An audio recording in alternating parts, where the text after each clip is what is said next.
In today's video, I'm going to teach you how to convert from scientific notation to standard form, and I'll show you all the tricks that you need to know. So if we have a problem like this that says, how do you write 3.279 times 10 to the 4 in standard form? Scientific notation takes the following form.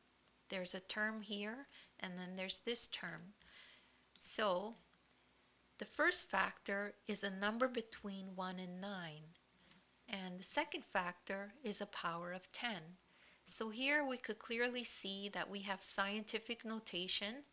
We have this number between 1 and 9, so we have 3.279, and then the second factor is the power of 10, and ours is to the power of 4. So for 3.279 times 10 to the 4, we move the decimal point to the right until the number in the power of 10 factor. So we would move it 4 times. So move the decimal right 4 times. That's what it means.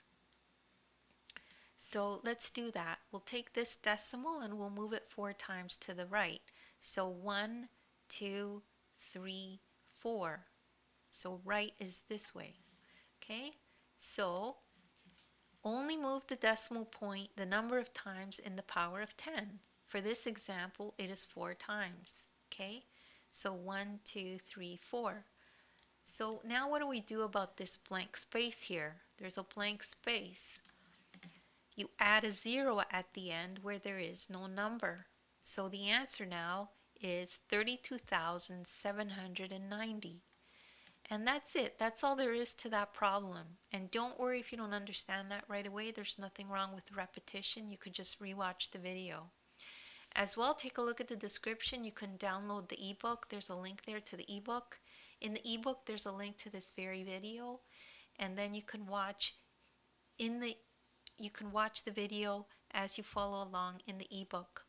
As well, in the description, there's links to other videos of mine that I've done that are similar, so you could check those out. And please make sure to like and subscribe. And thank you so much for listening.